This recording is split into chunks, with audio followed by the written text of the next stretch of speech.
नमस्कार दोस्तों, मैं दीपक कुमार स्वागत करता हूं आपका unique study circle bye Deepak Kumar channel पे। दोस्तों, अगर चैनल पर नए हैं तो चैनल को सब्सक्राइब जरूर करें, साथ ही बेल आइकन प्रेस करना बिल्कुल न भूलें। तो दोस्तों, जैसे कि आप सब जानते हैं कि हम पढ़ रहे हैं आर्य सग्रवाल मैथ दोस्तों, और कल की वीडियो में दोस्तों हमने एक नया टॉपिक शुरू किया है, साझा यानी कि पार्टनरशिप। और दोस्तों, कल इसके बेसिक इंट्रोडक्शन के साथ साथ हमने इसके सभी एग्जाम्पल्स जो है कवर किए हैं।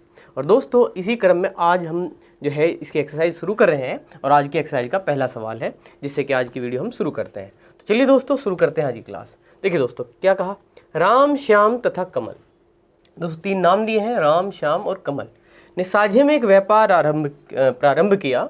इनकी पूंजियों का अनुपात क्रमशः है दोस्तों क्या है, 3:4 अनुपात क्या है दोस्तों 7 था। कुल 21,000 रुपये के लाभ में से दोस्तों किसका, कमल का भाग बताइए। दोस्तों यहाँ कौन कौन है, राम और श्याम और दोस्तों कमल, ये तीन व्यक्ति हैं जिन्होंने व्यापार क्या दोस्तों प्रारंभ किया है। और दोस्तों हमें पता है जो ये लाभ है, लाभ ये किस में बांटते हैं, पूंजियों के अनुपात में। दोस्तों इन्होंने पूंजी अलग अलग ना दे करके, कि इसके पैसे ना बता के इसके पैसे ना बता करके, और उन्हें सरल करके हम क्या बनाते हैं, अनुपात बनाते हैं दोस्तों पूंजियों का। दोस्तों इन्होंने इनकी पूंजियों का अनुपात डायरेक्ट इस सवाल में दे दिया है हमारे।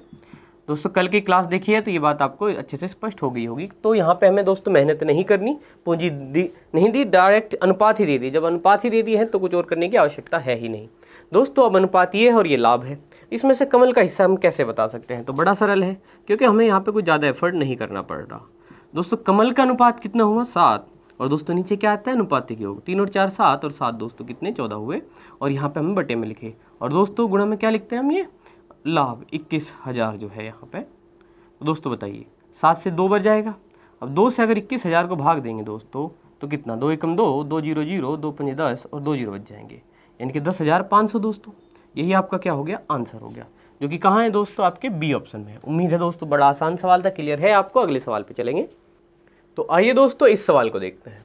दोस्तों इसमें क्या कहा, ए बी सी क्रम से 26,000 रुपये, 34,000 रुपये और 10,000 रुपये लगाकर साझे में व्यापार आरंभ किया। वर्ष के अंत में 3500 रुपये के कुल लाभ में से दोस्तों बी का भाग आपको बताना है। तो दोस्तों जैसे कि आप जानते हैं, कल की क्लास में हमने अच्छे से समझा है, और अभी भी हम बात कर चुके हैं कि दोस्तों जो लाभ होता है वो किसमें, पूंजियों के अनुपात में बढ़ता है। जो धन है, जो रुपए हैं, उनसे अनुपात बनाया जाता है, उसी अनुपात के हिसाब से हम उसको बांट देते हैं। दोस्तों एबीसी के जो धन है या पूंजी है उसे क्या क्या है, वो ए के लिए कितनी दोस्तों 26,000 रुपये, और दोस्तों बी के लिए कितनी है 34,000 है, और दोस्तों सी के लिए कितनी है 10,000 रुपये है। इस तरीके से देख सकते हैं आप। तो दोस्तों ये इनकी पूंजी है और इनसे हम अनुपात बनाएंगे। अनुपात कैसे दोस्तों, अनुपात क्या होता है दोस्तों, सबसे सरल रूप है ना, काट पीट के सबसे छोटा रूप है ना, जो फिर सोल्व ना हो सके, इस तरीके से। तो दोस्तों ये 2 से कट जाएंगे ना, 13 दूनी 26 हो गए, 17 दूनी 34 हो गए, और 2 से 2 5 10, इस तरीके से। तो दोस्तों ये इनकी पूंजियों से अनुपात आया, 13:17 अनुपात कितना 5 आ गया है ना। अब हम आपको कुल लाभ 3500 में से बी का भाग बताए हैं। प्रोसेस आप अच्छे से समझते हैं दोस्तों, क्योंकि आपने कल की वीडियो भी देखी, अब भी आपको धीरे धीरे चीज़ें समझ में आने लगी है। दोस्तों बी का अनुपात कितना है, 17 है। अब बताइए दोस्तों नीचे कितना लिखेंगे हम, 13 और 17 कितने हो गए दोस्तों 30, और 5 कितने रख दिए हमने 35। तो दोस्तों गुणा में कितना हुआ 3500 जो लाभ है, इस तरीके से लिखते हैं। और आपको पता ही है ये तो कितनी बार गया, 100 बार। और दोस्तों 17 गुणा 100 तो दोस्तों कितना हो गया 1700। दोस्तों इस तरीके से बी का हिस्सा कितना है 1700, जो कि कहाँ है, सी ऑप्शन में है। और उम्मीद है क्वेश्चन आपको बेहतर ढंग से क्लियर है। बढ़ते हैं अब अगले सवाल। तो आइए दोस्तों इस सवाल को देखते हैं। तो देखिए दोस्तों इसमें क्या कहा, ए बी सी मिलकर कुल 50,000 रुपये लगाकर, दोस्तों कुल का मतलब क्या, टोटल दे दिया, ए बी और सी कुल, यानी कि टोटल रुपए कितने बैठ गए दोस्तों इनके 50,000 रुपये लगाकर एक व्यापार प्रारंभ करते हैं। यदि ए बी से 4,000 रुपये अधिक तथा बी सी से 5,000 रुपये अधिक लगाए तो 35,000 रुपये के लाभ में दोस्तों ए का भाग कितना होगा हमें बताना है। तो दोस्तों ये तो हमें समझ में आ ही गया है कि 35,000 रुपये के लाभ में से हमें क्या बताना है, पर्सनल लाइन से ए का भाग बताना है। और दोस्तों क्योंकि हम जानते हैं कि ये जो लाभ है ये इनके पूंजियों के अनुपात में बढ़ता है। अब दोस्तों यहाँ टोटल पूंजी तो दे दी, टोटल रुपए, टोटल धन तो बता दिया 50,000 है बीसी का, लेकिन दोस्तों हमें ए का अलग, बी का अलग और सी का अलग धन, यानी कि इनके अलग अलग पूंजी चाहिए थी, जिनसे हमें क्या कर सके, इनके अनुपात बना सके। तो दोस्तों हमारी ज़रूरत है इनकी अलग अलग की, ना कि इनके टोटल की। लेकिन दोस्तों टोटल दे दिया, लेकिन कुछ कंडीशंस दी हैं इसका मतलब अगर इस टोटल पे ये कंडीशन अप्लाई करें तो ए बी सी की पूंजी अलग अलग हमें प्राप्त हो जाएगी, जिनसे हम क्या करेंगे दोस्तों, अनुपात बना करके ए का भाग पता कर सकेंगे। तो दोस्तों यही हम करने वाले हैं। जैसे हमें पता लग गया कि टोटल धन तो कितना है भाई, 50,000 रुपये है। ठीक है, यहाँ पर साइड में लिख लेते हैं दोस्तों टोटल। ठीक है, कुल मतलब टोटल वही है। तो दोस्तों यहाँ देखिए, यदि ए बी से 4,000 रुपये अधिक, दोस्तों ये जो ए है ये किससे, बी से 4,000 अधिक कौन, ए। ठीक है दोस्तों, अगर ये एक्स होगा तो ये उसमें 4,000 जोड़ लेंगे। तो रुकिए दोस्तों, अभी ऐसा मत करिए कि यहाँ से, क्योंकि अगर इधर से चलना पड़ा तो इससे एक्स मान लेंगे, फिर इधर चलेंगे। ठीक है दोस्तों, या इधर जाना पड़ा, जो भी है अगली लाइन में स्पष्ट होगा। दोस्तों बी सी से 5,000 रुपये अधिक, सी से 5,000 अधिक कौन, बी। तो दोस्तों क्या करिए, अगर हमें आपको पता है कि अधिक अगर है या कम है तो हम क्या करते हैं दोस्तों, एक्स वगैरह मानते ही हैं। ठीक है, जिससे कि सहूलियत हो जाती है, चीज़ें बहुत ही आसानी से हम निकाल पाते हैं। तो दोस्तों हम यहाँ से शुरू करेंगे, सी से 5,000 अधिक कौन है, बी है। तो दोस्तों अगर सी कितना है, एक्स रुपये है, सी की पूंजी कितनी है, एक्स रुपये है, तो उससे 5,000 अधिक किसकी है दोस्तों, बी की पूंजी है। तो दोस्तों इसमें क्या करिए, आप 5,000 जोड़ लीजिए। और दोस्तों इससे कितनी, देखिए यहाँ से बी से 4,000 अधिक किसकी, ए की पूंजी। अब दोस्तों जैसे इससे 5,000 अधिक में हमने 5 जोड़ा, दोस्तों ये 4,000 अधिक है, तो हमने अगर इसमें और 4,000 जोड़े हैं दोस्तों, तो बताओ 5 ये पहले से जुड़े हुए हैं, 4 और जुड़ जाएंगे। तो दोस्तों कितना लिखेंगे हम, ए की पूंजी एक्स प्लस 9,000 रुपये। दोस्तों ये किसकी पूंजी हुई, ए की। दोस्तों ये किसकी हुई, बी की, और ये किसकी हुई, सी की। और जैसे कि हमने कहा कि दोस्तों इन्होंने टोटल हमें पहले ही बता दिया है कि टोटल पूंजी कितनी है दोस्तों, 50,000 है। तो दोस्तों इन तीनों का योग कितना होगा, 50,000। देखिए एक्स और एक्स, ये दोस्तों आप जानते हैं कि जोड़ने में ये एक्स जुड़ जाएंगे जो एक जैसे हैं, और ये 9,000 और 5,000 दोस्तों ये जुड़ गए, कितने हो गए, 14,000 हो गए। और दोस्तों आप इन्हें किसके बराबर रख दिए, 50,000 के। उम्मीद है ये बात आपको आसानी से समझ में आ गई है। अब बताइए दोस्तों, ये जो 14,000 है ये इधर जाके क्या होंगे, प्लस से दूसरी तरफ जाके बराबर से क्या हो जाए दोस्तों, माइनस। प्लस है बराबर कूदते दोस्तों क्या हो जाएगा, माइनस। तो दोस्तों 3x बराबर, बताइए 50,000 में से 14,000 गए, डायरेक्ट लिख दीजिए 36,000। उम्मीद है यह बात आपको समझ में आ ही जाएगी, है ना दोस्तों, कि 50,000 में से ये 14,000 घटे हमने लिख दिए। अब बताओ दोस्तों 3 क्या जाएगा, भाग बन जाएगा। तो 3 एकम 3, 3 दूनी 6, तो दोस्तों कितना आ गया, 12,000। तो दोस्तों x का मान कितना आ चुका है, 12,000 आ चुका है। की बात समझ में आई आपको, x कितना आया दोस्तों, 12,000। अब बताइए दोस्तों, इसको चलिए हटाई देते हैं, इसका काम हो भी गया है। हमें क्या चाहिए था, अलग अलग पूंजी। अब क्या x आने पे है और x मानने के कारण क्या ये निकल जाएगा, बिल्कुल। दोस्तों c की क्या थी, x थी, और x कितना आया, 12,000। तो c की पूंजी कितनी होगी, 12,000 होगी। और दोस्तों उससे 5,000 अधिक अर्थात कितना दोस्तों, 17,000, है ना। ये किसकी पूंजी होगी दोस्तों, b की। और दोस्तों इससे 4,000, 17 से 4,000 अधिक यानी कि कितना दोस्तों, 21,000। ये किसकी होगी, a की। चाहे तो आप एक बार इनको क्या कर ले दोस्तों, जोड़ के देख ले, 21 और 17 कितने हो जाएंगे दोस्तों, 38। और दोस्तों 12 कितने हो जाएंगे, टोटल 85, बिल्कुल हो जाएंगे। अब देखिए दोस्तों अनुपात निकाल देते हैं, 3 जीरो काट देंगे। अनुपात बनाने के लिए क्या करना पड़ता है दोस्तों, सरल करना पड़ता है, जितना हो सके उतना सरल, जो सरल ना हो बस वहीं पर रख देते हैं। अब ये 21:17:12 आ गया है। अब बताइए दोस्तों ए का भाग कैसे बताएंगे। ए के भाग के लिए हम क्या करेंगे दोस्तों, ए का जो अनुपात आया है, ए का अनुपात कितना है यहाँ पे 21, वो ऊपर लिख लेंगे। और दोस्तों अनुपात एक ही हो गया, यानी कि जोड़ करके नीचे देखिए 2 और 7 9 और 1 कितना दोस्तों 10, वही दोस्तों 50 आने वाला है, आपको पता ही है।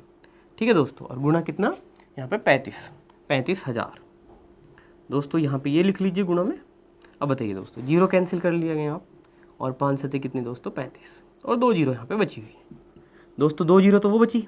इसके अलावा 7 एकम 7, 7 दूने 14 दोस्तों, 14,700 रुपये आपका आंसर है दोस्तों। कहाँ पे है ये, डी आंसर में, तो डी ऑप्शन में है, तो ये आपका आंसर हुआ। चलिए दोस्तों अगले सवाल पे चलते हैं। तो आइए दोस्तों इस सवाल को देखते हैं। देखिए इसमें क्या कहा, ए बी सी ने मिलकर साझे में व्यापार आरंभ किया, जिसमें ए ने 2,560 रुपये तथा बी ने 2,000 रुपये का निवेश किया, यानी कि लगाए दोस्तों। वर्ष के अंत में कुल दोस्तों कितना 1,105 रुपये के लाभ में से ए को 320 रुपये मिले। ए को हिस्सा कितना मिला, 320 रुपये। सी की पूंजी कितनी है दोस्तों बताना है।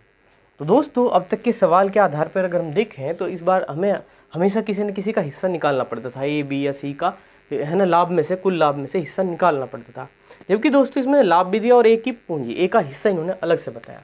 लेकिन दोस्तों वहीं हमें सी की पूंजी यहाँ पे बतानी है, जबकि अब तक क्या होता था, किसी न किसी तरीके से हमें इनकी पूंजियाँ पता थी। तो दोस्तों अगर इसमें कुछ परिवर्तन किया गया है तो दोस्तों आपको मेथड नहीं बदलना है, जैसे जैसे आपको पता है वैसे वैसे लिखते चलें। जैसे दोस्तों हम क्या करेंगे, सबसे पहले हम क्या करते हैं, पूंजियों का अनुपात बनाते हैं। दोस्तों हमें ए की पूंजी पता है 2560, तो यहाँ लिख लीजिए। बी की पता है दोस्तों कितना 2000। अब दोस्तों सी की नहीं पता है, सी की पूंजी तो हमें बतानी है, धन बताना है इसका, इसके रुपए दोस्तों बतानी है। तो दोस्तों हमने उसके स्थान पर क्या लिखा x। तो दोस्तों अगर यहाँ पे कोई संख्या होती, दोस्तों अगर यहाँ पे क्या होती कोई संख्या, तो तीनों में से हम कुछ काट पीट के इसे छोटा कर रहे होते। लेकिन दोस्तों क्योंकि यहाँ x है तो अगर इनमें से हम काट देंगे तो गलत हो जाएगा, ठीक है। तो दोस्तों अगर मान लीजिए ये नहीं कट रहा तो क्या यही अनुपात नहीं हो सकता है, बताइए दोस्तों। क्योंकि यहाँ पे संख्या नहीं पता और हमसे काट के छोटा नहीं कर सकते, तो जो का तो क्या हम इसे पूंजियों का अनुपात नहीं ले सकते दोस्तों। वहाँ पे सरल होता है इसलिए हम करते हैं, है ना, अपनी कैलकुलेशन को छोटा आसान करने के लिए। इसलिए ये नहीं हो रहा तो दोस्तों क्या जो का तो ये पूंजी का अनुपात नहीं कहलाएगा, बिल्कुल कहलाएगा। तो दोस्तों यही हमारा अनुपात हो गया। अब बताओ दोस्तों वैसे ही अप्लाई करो। अब दोस्तों इन्होंने खुद हमें ए का हिस्सा बताया। अब दोस्तों अगर इस अनुपात के हिसाब से, इस लाभ से अगर हम ए का हिस्सा निकालते तो हम कुछ किस तरीके से लिख रहे होते दोस्तों। हम क्या कहते कि ए का हिस्सा कैसे निकलेगा कि दोस्तों ए का जो अनुपात है जो कितना है दोस्तों फिलहाल 2560, वो ऊपर लिख लीजिए। और दोस्तों बटे में अनुपात की हो तो दोस्तों इसे जोड़े, इसे जोड़े, इसे जोड़े। हमें पता है दोस्तों ये दोनों संख्या तो जुड़ जाएंगी, बस x को क्या करना पड़ेगा प्लस करके हमें अलग लिखना पड़ेगा क्योंकि वो तो इनमें जुड़ेगा नहीं। इन दोनों को जोड़ लीजिए दोस्तों, 0 और दोस्तों 6 और 5 और 4, दोस्तों 4560 इनका बैठ गया जोड़। और दोस्तों क्योंकि हमें तीनों जोड़ने होते हैं इसलिए हमने प्लस करके x अलग लिखा। तो दोस्तों देखिए ए का हिस्सा ऊपर लिखा, अनुपातिक योग नीचे लिखा, एक अनुपात ऊपर अनुपातिक योग नीचे, गुणा में दोस्तों क्या लाभ। तो दोस्तों लाभ कितना 1105। और दोस्तों इसे सोल्व करके ए का हिस्सा निकलता जो कि कितना है दोस्तों 320। अर्थात ये सारी चीज़ें दोस्तों किसके बराबर आती 320 के। तो उम्मीद है आपको ये बात सारी समझ में आई। तो दोस्तों ये जो स्ट्रक्चर बनी है हमारी, ये स्ट्रक्चर बनी है, देखिए ये बना, इसमें हमें किसका मान निकालना है दोस्तों x का मान निकालना है। आप देख पा रहे हैं। तो दोस्तों x जो है मतलब 4560 के साथ यहाँ बटे में है। और दोस्तों क्योंकि प्लस में है तो ये अकेला तो जाएगा नहीं, पूरी की पूरी टर्म ऊपर जाएगी। और दोस्तों क्यों ना आप 320 को नीचे उतार लें। तो दोस्तों ये तो ऊपर भेज दीजिए 4560 दोस्तों प्लस x, ठीक है। और दोस्तों यहाँ पे देखिए क्या है 2560 और गुणा में दोस्तों कितना है 1105 और भाग में दोस्तों कितना ये 320 नीचे ले आइए। तो दोस्तों ये दोनों संख्या गुणा में थी, ये बटे में आ गया। और दोस्तों जो यहाँ बटे में था वो ऊपर गुणा में भेज दिया हमने, इस साइड में यहाँ लिखा है, ठीक है दोस्तों। इस तरीके से हमने इसको लिख दिया। उम्मीद है ये बात आपको समझ में आ गई। अब देखिए दोस्तों क्या करेंगे, हम इसे सोल्व करेंगे इधर और बस इसे इधर घटाना है, सोल्व करके बस घटाना है तो x का मान आ जाएगा जो कि सी की पूंजी है। दोस्तों 0 काटिए, फिर दोस्तों 16 दूनी 32 और आपको पता है कि 16 का वर्ग है तो दोस्तों 16 बन जाएगा, कट गया 2 8 कितना 16। अब देखिए दोस्तों कितना है 4560 है प्लस दोस्तों x। अब बताओ 8 पंजे 40, 8 एकम 8 दोस्तों 8 एकम 8। दोस्तों ये चीज़ इधर क्या होगी घटेगी दोस्तों, ये चीज़ इधर से इधर जाके क्या होगी माइनस होगी बराबर से दूसरी तरफ, यानी कि 4560 यहाँ घटेंगे। दोस्तों x का मान कितना 0, 14 में से 6 गए कितने आएंगे 8, 7 में से 5 गए दोस्तों कितना 2 और दोस्तों 8 में से 4 गए कितना 4, तो 4280 ये आपका क्या आ गया दोस्तों सी की पूंजी आ गई। उम्मीद है दोस्तों यह बात आपको समझ में आई। ऑप्शन में कहाँ है दोस्तों सी ऑप्शन में है 4280 दोस्तों, ये आप इसका आंसर हुआ। चलिए दूसरे अगले सवाल पे चलते हैं। तो आइए दोस्तों इस सवाल को देखते हैं। एक व्यापार में ए बी सी 3 साझेदार हैं। यदि ए की पूंजी बी की पूंजी से दुगनी है तथा बी की पूंजी सी की पूंजी से दोस्तों क्या है तिगुनी हो, तो ए बी सी की पूंजियों का अनुपात क्या है दोस्तों हमें बताना है। तो दोस्तों ये सवाल बेहद ज़्यादा आसान है और दोस्तों कहीं ना कहीं आप इसे मेरे से पहले सोल्व कर चुके होंगे, काफ़ी हद तक मैं आपसे उम्मीद कर रहा हूँ। तो दोस्तों देखिए चलिए हम आराम से कर लेते हैं, समझ लेते हैं। दोस्तों यदि ए की पूंजी बी की पूंजी से क्या है दुगनी है, दोस्तों ये ए की पूंजी इससे क्या है दुगनी है, तो दोस्तों यहाँ से तो हमें दुगना आना है, लेकिन दोस्तों सी के हिसाब से भी बी पे आए होंगे तो दोस्तों हम अक्सर शुरुआत यहाँ से भी कर लेते हैं। दोस्तों दूसरी लाइन पढ़ लेते हैं इसलिए, तथा बी की पूंजी जो दोस्तों बी की पूंजी है वो सी की पूंजी से दोस्तों क्या है तिगुनी है, ठीक है दोस्तों। आगे और कुछ नहीं अनुपात पूछा है। तो दोस्तों अगर ये 1 है इस लाइन पर देखिएगा, बी की पूंजी सी की पूंजी से क्या दोस्तों तिगुनी, सी की पूंजी से तिगुनी। दोस्तों सी को अगर 1 ले लीजिए तो तिगुना दोस्तों 3 गुना कितना होगा 3 एकम 3 होगा दोस्तों, तिगुनी होगी नहीं होगी। बी की पूंजी सी की पूंजी से दुगनी, सी की पूंजी से तिगुनी, तो सी को 1 लेकर 3 ले लीजिए, बी को, बड़ा आसान है इसको करना। अब देखिए दोस्तों ये लाइन क्या थी आपकी, यदि ए की पूंजी यदि दोस्तों क्या ए की पूंजी बी की पूंजी से क्या हो दुगनी हो, तो दोस्तों देखिए यहाँ पे ए की पूंजी बी की पूंजी से क्या दुगनी, तो बी की फिलहाल 3 है और दुगना कितना हो गया दोस्तों 3 का दुगुना दोस्तों 6। तो दोस्तों देखिए सी से ये तिगुना और इससे ये दुगुना, 1 का तिगुना 3 और 3 का दुगुना दोस्तों कितना 6। तो दोस्तों बस यही हमारा क्या हो गया है आंसर, 6:3:1। इसने सारी कंडीशन सेटिस्फाई कर दी और यही आंसर हो गया दोस्तों। उम्मीद है सवाल समझ में आया। अगले सवाल पे चलेंगे दोस्तों। तो आइए दोस्तों इस सवाल को देखते हैं। और देखिए दोस्तों, आप देख सकते हैं कि कितना आसान सवाल आपके सामने है और इसे देख के आपको एक मेथड याद आ रहा होगा दोस्तों, जिसे हम ढकढकिया मेथड भी कहे हैं। तो दोस्तों चलिए कर लेते हैं उसी मेथड से। 3 साझेदार ABC एक व्यापार में इस प्रकार धन निवेश करते हैं कि 6A की पूंजी, दोस्तों गुणा है ब्रैकेट, गुणा मानी जाएगी, 6 गुणा A की पूंजी बराबर 8 गुणा B की पूंजी बराबर 10 गुणा C की पूंजी। तो ABC की पूंजियों का अनुपात बताओ। दोस्तों इस हिसाब को कि 6 गुणा A की पूंजी को हम 6 और बराबर 8B बराबर 10C के हिसाब से लिख ही सकते हैं। और दोस्तों आगे का कार्रवाई आपको ढकढकिया नियम से याद हो ही गई होगी कि दोस्तों वैसे तो 2-3 तरीके से हम बताते हैं, लेकिन हमें सबसे अच्छा जो वो लगता है वो यही है। तो दोस्तों क्या करिएगा, A के लिए A को छिपाइएगा, क्योंकि गुणा के मान किसके दोस्तों, दूसरों के बटे के अपने। तो दोस्तों वैसे ही है ना, इसको छिपा लीजिए। 8 ढाई कितना दोस्तों 80, ये A के लिए हुआ। दोस्तों B के लिए कितना 10 छिके 60 हो गए। और दोस्तों C के लिए C को छिपाइए, 8 छंग 48। ठीक है दोस्तों, अब बताइए दोस्तों आप क्या करेंगे, इनको 4 से काट देंगे सबसे पहले, या दोस्तों हाँ बिल्कुल 4 से काट दीजिए। दोस्तों 4 दूनी 8 और दोस्तों 4 से काटिए है ना, 15 चौके 60 और दोस्तों 12 चौके 48। तो 4 से काट के 4 दूनी 8 हुआ दोस्तों, 20 आ गया। 4 से काट के 15, 4 से काटिए कितना दोस्तों 12। तो दोस्तों अब ये नहीं कट रहे और ये हमारे ऑप्शन में भी है मौजूद, C ऑप्शन में। और देखिए दोस्तों आंसर आ चुका है। तो बढ़ते हैं हम अगले सवाल। तो आइए दोस्तों इस सवाल को देखते हैं। और दोस्तों इस सवाल को हम बहुत ही अच्छे से समझने का प्रयास करेंगे, क्योंकि दोस्तों इसमें है ना देखिए फ्रैक्शन के नंबर है, भिन्न के संख्या है। और दोस्तों देखते हैं कि हमारी नॉलेज, हमारी जो जानकारी है वो किस तरीके से इसमें काम आती है। एक तो मेथड दोस्तों देखिए हम इसे 2 तरीके से इसके अनुपात बनाएंगे दोस्तों। अनुपात के बाद तो सेम ही प्रोसेस है, लेकिन अनुपात बनाने के हम 2 तरीकों पे यहाँ पे बात करने वाले हैं। देखिएगा उनमें कुछ ज़्यादा डिफरेंस नहीं है। एक में तो दोस्तों जो लिखा है सीधे सीधे हम उसे लिखते चले जाएंगे, जो कहा है बस जो दिख रहा है वो ही लिखेंगे, बस थोड़ी जानकारी का तो हमें लगानी होगी। इसके अलावा दोस्तों थोड़ा सा हम अपनी तरफ से सोच करके अपनी जानकारी का फ़ायदा उठा के दोस्तों कुछ अनुपात को सरल करने का भी प्रयास करेंगे, कि सरलता से भी जो मुझे सरल लगता है दोस्तों आप देख लें कि जो बेहतर लगे आपको। तो दोस्तों सवाल देखते हैं क्या है। साझे के एक व्यापार में A कुल पूंजी का 1/6 भाग 1/6 समय के लिए निवेश करता है। B कुल पूंजी का 1/3 भाग 1/3 समय के लिए निवेश करता है। शेष धन C पूरे समय के लिए निवेश करता है। तो दोस्तों देखिए यहाँ पे एक शब्द जो आए हैं, ये वाले शब्द आप ध्यान से देख लीजिएगा दोस्तों। यहाँ पे लिखा है शेष धन C पूरे समय के लिए निवेश करता है। अगर दोस्तों कोई चीज़ टोटल नहीं पता है तो शेष कैसे पता लग जाएगा। इसका मतलब यहाँ पे ये एग्जामिनर या जो भी इसने सवाल दिया है वो ये उम्मीद करता है कि दोस्तों हमें ये जानकारी है कि जब यहाँ पे वो बात कर रहे हैं कि A कुल पूंजी का 1/6 भाग है, यानी कि दोस्तों कुल पूंजी कितनी है, कहीं ना कहीं 1 है। दोस्तों ये बात हम हमेशा याद रखते हैं, कब, जब चीज़ें किस में हो, भिन्नों में हो, कि दोस्तों टोटल चीज़ उस समय क्या होती है 1। जैसे दोस्तों आप जानते हैं अगर यहाँ पे प्रतिशत लिखा होता कि 1 कुल पूंजी का 20% भाग, ठीक है दोस्तों 20% भाग लगाता है, तो दोस्तों उस समय आप क्या समझ रहे होते हैं कि कुल पूंजी कितनी है, 100% है।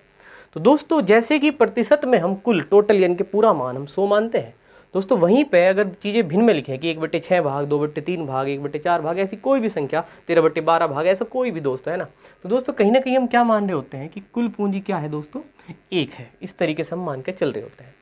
तो देखिए दोस्तों अगर मैं ये बात मुझे जानकारी है और इसके बाद अगर मैं सवाल को करना चाहूँ तो देखिए दोस्तों यहाँ पे क्या लिखा है, A कुल पूंजी का 1/6 भाग, एक ये कुल पूंजी क्या है 1 है, 1 का 1/6 क्या होगा दोस्तों, गुणा ही तो है का मतलब, तो 1 गुणा 1/6 दोस्तों 1/6 ही होगा। तो दोस्तों 1 का ही 1/6 क्या हो सकता है 1/6, तो दोस्तों हमने जो का तो लिख दिया, ये A के लिए पूंजी है। अब देखिए दोस्तों 1/6 समय, इसका मतलब दोस्तों कुल समय, अगर यहाँ भिन्न की ही बात करें तो कुल समय क्या है दोस्तों कहीं ना कहीं 1 है, और दोस्तों उसका 1/6 कितना होगा 1/6 ही होगा।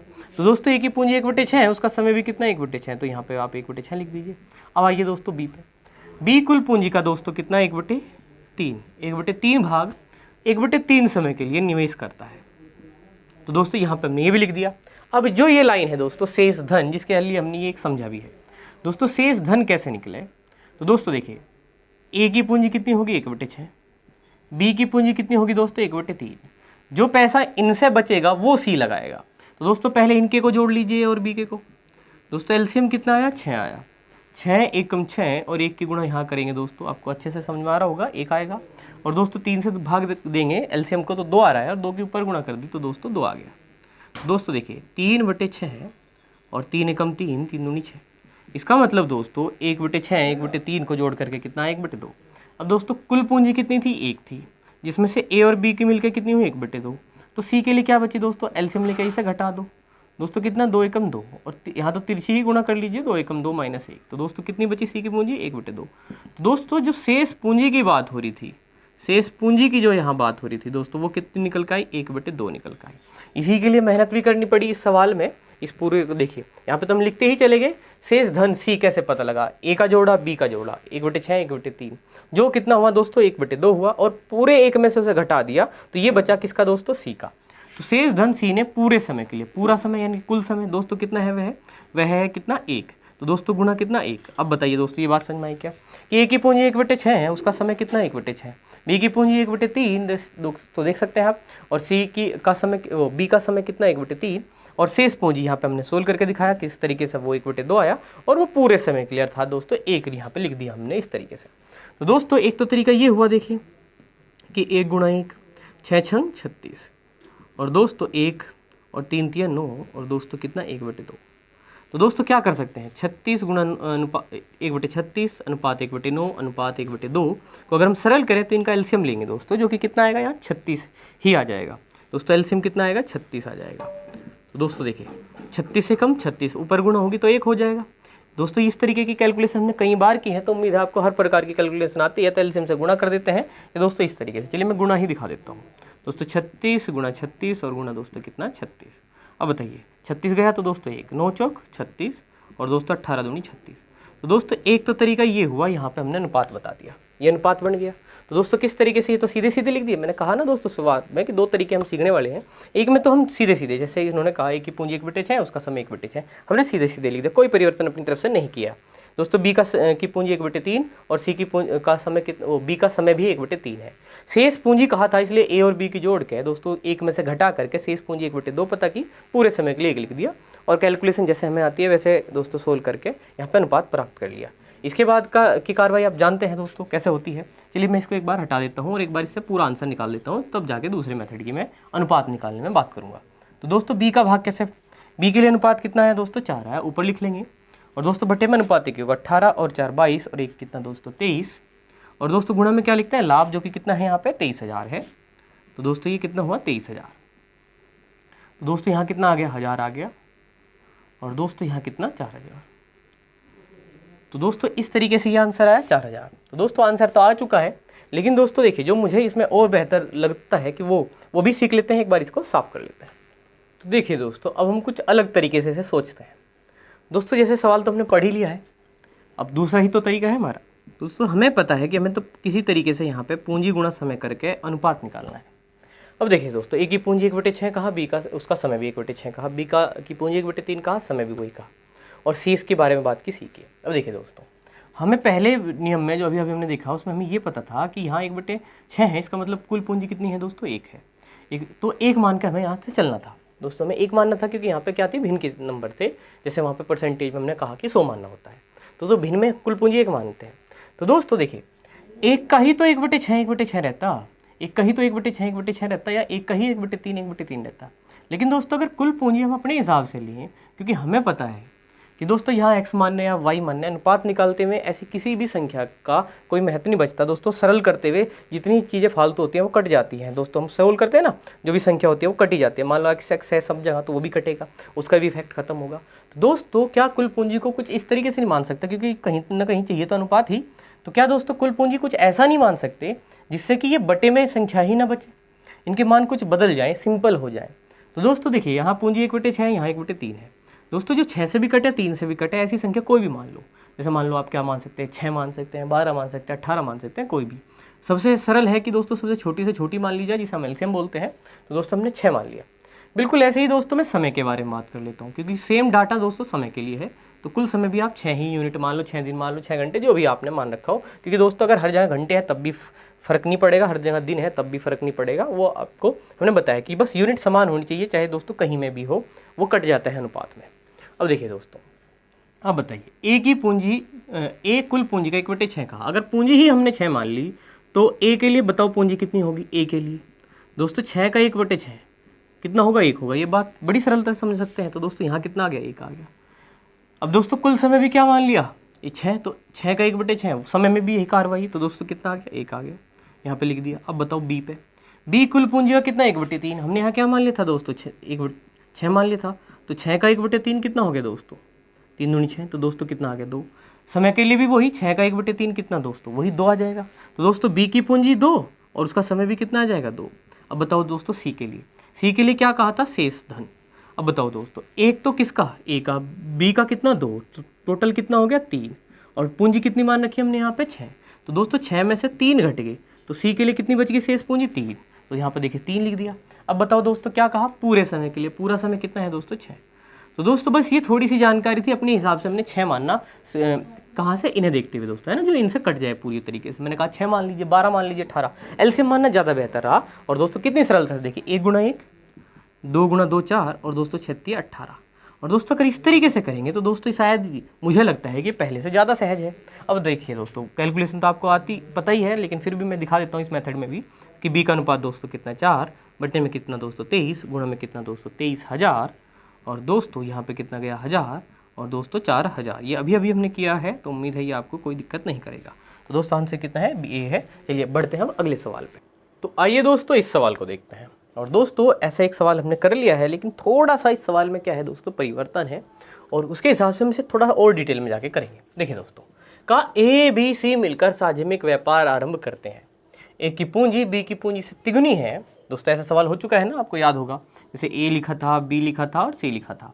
दोस्तों इसके तिगुनी बताया था, और यहाँ पे दुगुना कहा था, तो 1 2 और ऐसे कुछ करके हमने कर दिया था सवाल। लेकिन दोस्तों यहाँ पे ये बात तो पहले जैसी है कि ए की पूंजी बी की पूंजी की तिगुनी है, लेकिन आगे क्या कहा कि बी की पूंजी सी की पूंजी का दोस्तों क्या है, यहाँ पे दोस्तों 2 गुना तिगुना ना कह के 2/3 कह दिया। ठीक है दोस्तों, कितना कह दिया, 2/3 है। तब ए बी सी की पूंजी का अनुपात क्या होगा दोस्तों, ये हमें बताना है। तो दोस्तों देखिए क्या कहा, बी की पूंजी सी की पूंजी का कितना दोस्तों, 2/3। देखिए दोस्तों, हो सकता है कि आप इसे यहीं पे कर दें कि सी की पूंजी का 2/3, जो कि हम क्या लिखेंगे दोस्तों, 2/3। अब ये किसका 2/3 जो का, तो हो सकता है 1 का। अगर आप सी को 1 कहें तो ये 2/3 हो सकता है। तब भी दोस्तों आपको थोड़े बहुत यहाँ पे इस बटे से प्रॉब्लम हो सकती है। ठीक है दोस्तों, तो यहाँ पे आगे अगर मैं यहीं कहीं एक बार कर ही देता हूँ दोस्तों, यहीं कहीं ए की पूंजी बी की पूंजी का दोस्तों कितना, तिगुना। तो बी की पूंजी का तिगुना, इसका तिगुना ये, तो दोस्तों 2/3 का तिगुना कितना हुआ, 3 कर दिया, और दोस्तों कितना आ गया, 2 आ गया। तो दोस्तों उस हिसाब से देखें तो ये हमारा आंसर है। मतलब दिक्कत इसमें केवल और केवल क्या है कि बटे में यहाँ 3 है। तो दोस्तों इसे क्या करेंगे, यहाँ पे बटे में कुछ नहीं तो 1 समझ सकते हैं, यहाँ 1 समझ सकते हैं। क्या करते हैं दोस्तों, इनके एलसीएम से गुणा कर देते हैं। मान लो आपने यहाँ 3 से गुणा कर दी, यहाँ पे भी 3 से गुणा कर दी, और यहाँ पे भी ऐसा कर सकते हैं। सभी संख्याओं में किसी एक ही संख्या से गुणा भी कर सकते हैं और किसी एक से भाग भी कर सकते हैं। तो दोस्तों 3 दूनी 6 बटे 1 6 ही हुआ। दोस्तों यहाँ 3 काट दीजिएगा, 2 हुआ, और दोस्तों यहाँ 3 एकम कितना हुआ, 3 हुआ। तो दोस्तों ये आपका आंसर है 6:2:3। एक तो तरीका दोस्तों ये हो गया, या फिर दोस्तों आप इसे और थोड़ा डिटेल में जाके कर लेते हैं।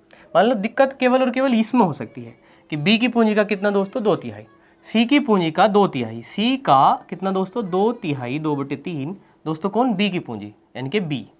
दोस्तों सी का 2/3 कौन दोस्तों, बी। तो अगर यहाँ से अगर आप अनुपात निकाल ले दोस्तों, तो बी यहाँ पे रखिए बी, और बटे में क्या दोस्तों, सी। दोस्तों बटे यहाँ पे कितना आया, 2/3 आया। और देखिए बटे के मान अपने यहाँ 2 ले लीजिए, यहाँ कितना ले लीजिए, 3 ले लीजिए। तो दोस्तों उस हिसाब से अगर मैं यहाँ ए बी सी का अनुपात निकालता, तो देखिए सी के लिए कितना, 3 आ गया, 2/3 के हिसाब से आया ना दोस्तों। बी सी का 2/3 बी था, तो सी को बटे में भेज के अब बेटे के मान अपने, तो बी का अनुपात 2 और सी का 3 यहाँ काम करेगा। सी के लिए 3 लिख लिया आपने, बी के लिए दोस्तों कितना, 3, माफ कीजिए दोबारा देख लेते हैं। सी के लिए कितना दोस्तों, 3, और बी के लिए कितना, 2 लिख दिया। अब देखिए दोस्तों पहली लाइन क्या थी, ए की पूंजी बी का तिगुना, तो बी का 2 और उसका तिगुना दोस्तों कितना, 6। तो दोस्तों देखिए 6:2:3। तो इस तरीके से भी कर सकते हैं दोस्तों। बस कैलकुलेशन का एक वे है ये, तो और कुछ नहीं है। तो उम्मीद है आपको चीज़ें समझ में आ गई है। तो आंसर कौन सा है दोस्तों, डी है। तो चलिए दोस्तों अगले सवाल पर बढ़ते। तो आइए दोस्तों इस सवाल को देखते हैं। और दोस्तों जैसे कि हमें पता ही है कि यहाँ पे हम क्या करते हैं, मोस्टली अनुपात देखते हैं और फिर उसमें पूंजी के अनुपात में लाभ को बांट देते हैं। तो देखिए दोस्तों किस तरीके से हम यहाँ पे अनुपात बढ़ाते हैं, समझते हैं, क्योंकि हमने हर काफ़ी कंडीशन दोस्तों अनुपात समानुपात में ऐसी समझी है जिनसे हम आसानी से अनुपात बना सकते हैं। दोस्तों सवाल में कहा गया ए बी सी मिलकर साझेमिक व्यापार आरंभ करते हैं। यदि ए की पूंजी बी का दुगना बी की पूंजी के तिगुने के बराबर हो। तो देखिए दोस्तों यहाँ पे इन्हीं की बात हुई है, केवल इस लाइन में तथा कह दिया ना दोस्तों, यानी कि ये एक लाइन है, एक पूरा वाक्य है और यहाँ पे एक कंडीशन है। ए की पूंजी का दुगना यानी कि दोस्तों ए का क्या दुगना दोस्तों बी की पूंजी के क्या है तिगुने के बराबर है 3b। तो दोस्तों मैं वैसे आपसे डायरेक्ट उम्मीद भी यहाँ पे कर सकता हूँ कि दोस्तों मैंने कई बार कहा है बट्टे के मान अपने और गुणा के मान दूसरों के। तो ए की गुणा में जो 2 है वो किसका बी का, और जो बी की गुणा में 3 है वो ए का अनुपात। आप सीधे सीधे भी कर सकते हैं, या फिर दोस्तों अगर मान लो भूल रहे हैं हम, हो सकता है दोस्तों, तो बी को बट्टे में लिख लें, 2 को भट्टे में यहाँ लिख दें। तो दोस्तों ए बटे बी बराबर कितना है यहाँ 3 और बट्टे में कितना दोस्तों 2। अब बट्टे के मान अपने ये 3 और ये 2, तो दोस्तों आया ना वही। तो ए अनुपात बी दोस्तों कितना, ए के लिए कितना कहा था हमने 3 कहा था, तो ए के लिए 3 और बी के लिए कितना दोस्तों 2। दोस्तों वो जो बटे के हमें अपने, और जैसे यहाँ पे हम कह रहे थे कि बी के लिए ये होगा और ए के लिए ये हो, तो ए के लिए 3 और बी के लिए 2। तो दोस्तों हमेशा ये याद रखें, एक लाइन बचेगी आपकी। खैर आगे बढ़ते हैं दोस्तों, आगे क्या कहा, तथा बी की पूंजी सी की पूंजी का क्या है दोस्तों चौगुना है। तो बी की पूंजी दोस्तों क्या है सी की पूंजी का चौगुना है। तो सी का 4 गुना दोस्तों क्या है बी है, ये कहा। अब बताओ दोस्तों, या तो इस तरीके से लिख लीजिए या अनुपात में लिखो, तो दोस्तों क्या लिखोगे, है ना, बी की पूंजी का सी की पूंजी का चौगुना। तो दोस्तों 1 लिख के क्या लिख सकते हैं 4 लिख सकते हैं। अच्छा दोस्तों इनमें अंतर समझते हैं आप, अगर अनुपात में लिखे तो इसे 1 लिख के 4 लिखा, जबकि अगर बराबर में लिखा तो सी में 4 से गुणा की, है ना, समझ रहे हैं बात आप। तथा कहा था जैसे बी की पूंजी सी की पूंजी का दुगना, 2 तरीके से हमने इसे लिखा, है ना। सी का 4 गुना तो 4 की गुणा करके बी के बराबर लिख दिया, या दोस्तों अनुपात में लिखा तो सी को 1 मान के इसे 4 गुना लिखा। दोस्तों दोनों में अंतर स्पष्ट होना चाहिए ताकि दोनों से एक ही रिजल्ट निकल के आए। यहाँ पे हम बराबर कर रहे होते हैं दोस्तों, यहाँ पे क्या कर रहे होते हैं बराबर कर रहे होते हैं कि ये क्या है 4 गुना है, ये 4 गुना है, ये 4 गुना है, और दोस्तों ये 1 है। तो दोस्तों अगर ये 1 है और ये 4 है तो दोस्तों इस समय तो बराबर नहीं है, तो दोस्तों इसमें 4 से गुणा होगी तभी तो बराबर होंगे, 4 बराबर 4 एकम 4। तो दोस्तों ये स्थिति होती है। और दोस्तों दोनों को ये सोल्व करके जैसे बी बटे सी करें, अगर सी को बटे में ही दे तो बराबर 4 बचेगा और बटे में 1 लेंगे। अब बताओ इसे क्या लिखते हैं, बी के लिए 4 और सी के लिए 1। तो दोस्तों इस तरीके से हम इसे आसानी से लिख सकते हैं। तो दोस्तों ये अनुपात बी भी आ गया, बी अनुपात सी भी आ गया। तो दोस्तों आगे क्या कहा था, 29,700 के कुल लाभ में से बी का भाग बताइए। तो दोस्तों बताओ हमें क्या चाहिए, हमें चाहिए ए अनुपात बी अनुपात कितना दोस्तों सी, ये हमें चाहिए। तो बताओ दोस्तों ए और बी के लिए अनुपात कितना हुआ 3:2 हुआ, और बी और सी के लिए कितना हुआ 4:1। और जैसे कि आप जानते हैं दोस्तों यहाँ पे खाली स्थान में हम क्या लिख देंगे 2, और यहाँ पे क्या लिखेंगे दोस्तों 4 लिख देंगे, साइड का नंबर लिखते हैं हम ऐसा है। तो 3 चौक 12 दोस्तों, 4 दूनी 8 और 2 एकम 2। दोस्तों ये कट जा रहे हैं ना 2 से, तो 2 से काट दो, 2 6 12, 2 चौक 8 और दोस्तों 2 एकम 2। तो दोस्तों चलिए यहाँ पे लिख देते हैं ए अनुपात बी अनुपात सी कितना है दोस्तों, ये आ गया है 6:4 अनुपात कितना दोस्तों 1। चलिए दोस्तों मान बताते हैं, किसका मान बताना है हमें, बी का भाग बताना है। चलिए यहाँ पे बता देते हैं, इसको हटा देते हैं, ये तो आप देख ही लेंगे। तो दोस्तों बी के लिए बताइए, बी का अनुपात कितना दोस्तों 4 बटे में दोस्तों 6 4 10 और 1 कितना 11, और गुणा में दोस्तों कितना 29,700। तो कर दीजिए, काट दीजिए, 11 दूनी 22, 11 सत्ते 77 दोस्तों 2 जीरो बच गई है दोस्तों, 2 जीरो, 4 सत्ते 28, 4 दूनी 8 और 2 10। तो दोस्तों 10,800 ये आपका आंसर है, जो कि कहाँ है सी ऑप्शन में। तो उम्मीद है दोस्तों सवाल क्लियर है, बढ़ते हैं हम अगले। तो आइए दोस्तों इस सवाल को देखते हैं। इसमें कहा ए बी सी ने क्रम से 27,000 रुपये, 81,000 रुपये लगाकर 72,000 रुपये लगाकर साझे में एक व्यापार आरंभ किया। वर्ष के अंत में कुल लाभ में बी का भाग, दोस्तों बी को 36,000 रुपये मिले तो कुल भाग कितना है। तो दोस्तों जैसे कि आप अब तक देख चुके हैं कि इस लेसन का जो अनुपात समानुपात लेसन है उससे काफ़ी ज़्यादा क्या है दोस्तों रिलेशन है, कॉन्टैक्ट है ना, उसी के मेथड यहाँ पे अप्लाई हो जाते हैं। तो दोस्तों वैसे ही हम यहाँ कुछ करने वाले हैं, जैसे कि हमें पता है कि दोस्तों हम क्या करते हैं, सबसे पहले पूंजी का अनुपात बनाते हैं। दोस्तों ए की पूंजी साफ साफ लिखी है 27,000 रुपये, बी के लिए कितना कहा 81,000, और वहीं दोस्तों सी के लिए 72,000 रुपये बताया गया है। तो देखिए दोस्तों सबसे पहले क्या कर लीजिए, 3 जीरो को कैंसिल कर ली। अब देखिए 9 3 27, 9 9 81 और 9 8 72। तो दोस्तों ये हमने क्या कर लिया, सरल करके अनुपात बना लिया है यहाँ पे। अब दोस्तों क्या करेंगे बताइए, आपको पता ही है कि बी को 36,000 रुपये कहा, तो हम कहेंगे कि बी के लिए अनुपात 9 ही है, अनुपात कितना है 9 है, और उसका लाभ कितना है 36 है। दोस्तों इसी अनुपात में लाभ मिलता है, तो दोस्तों क्यों ना हम 9 यूनिट को किसके बराबर रख दें अब 36,000 के, क्योंकि दोस्तों यहाँ पूंजियों से जो अनुपात है उसी अनुपात के हिसाब से हम क्या करते हैं, लाभ को डिस्ट्रीब्यूट करते हैं, बांटते हैं। दोस्तों लाभ के हिसाब से बी की यूनिट यहाँ 9 यूनिट है, तो दोस्तों 9 यूनिट अगर हम यहाँ पे बी के लाभ की, बी का ही तो है ना ये, बी का अनुपात 9 यूनिट है, दोस्तों बी के रुपए कितने हैं 36,000 इन्होंने बताए हैं। दोस्तों इसका मतलब यहाँ पे एक अनुपात का मान हमें आराम से पता लग जाएगा, 9 एकम 9, 9 चौक 36। तो दोस्तों 1:1 यूनिट कितने के बराबर हुआ? 4000 के बराबर हुआ।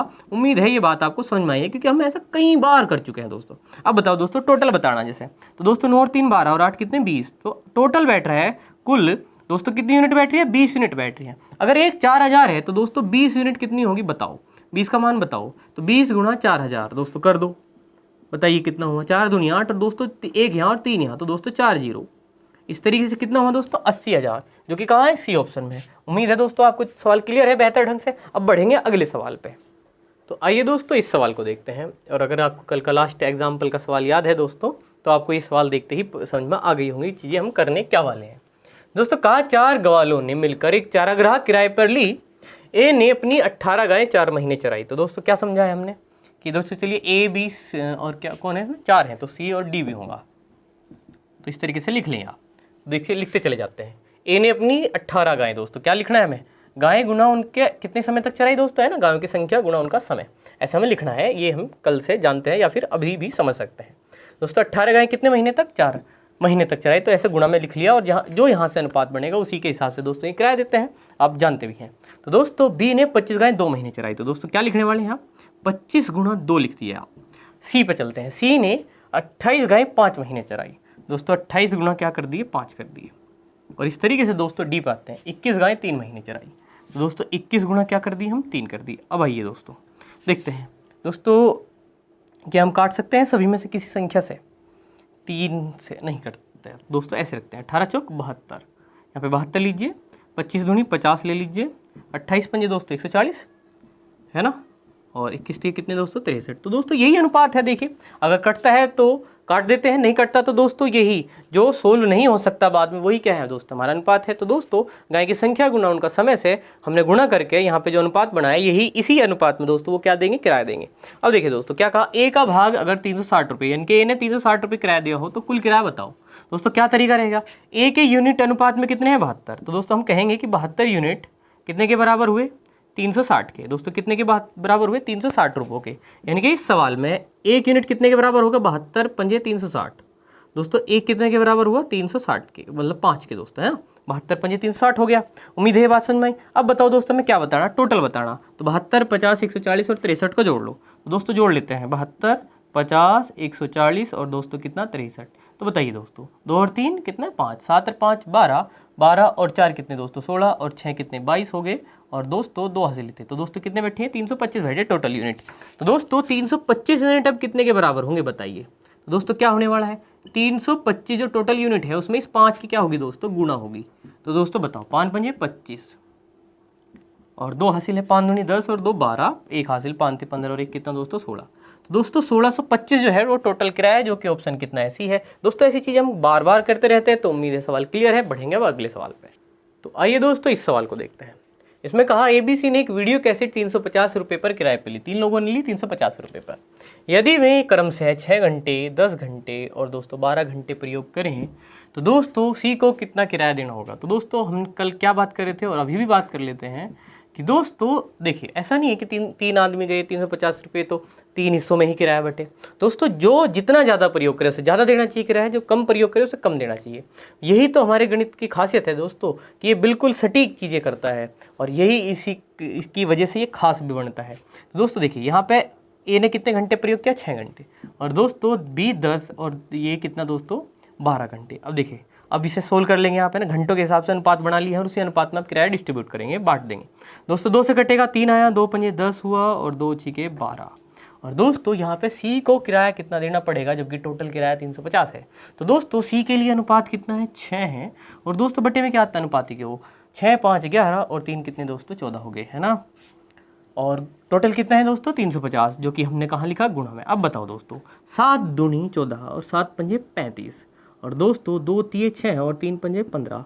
तो दोस्तों इस तरीके से कितना आया आंसर आपका? 150। उम्मीद है दोस्तों चीज़ें क्लियर है। ठीक है, आज इतना ही रख लेते हैं दोस्तों। धन्यवाद।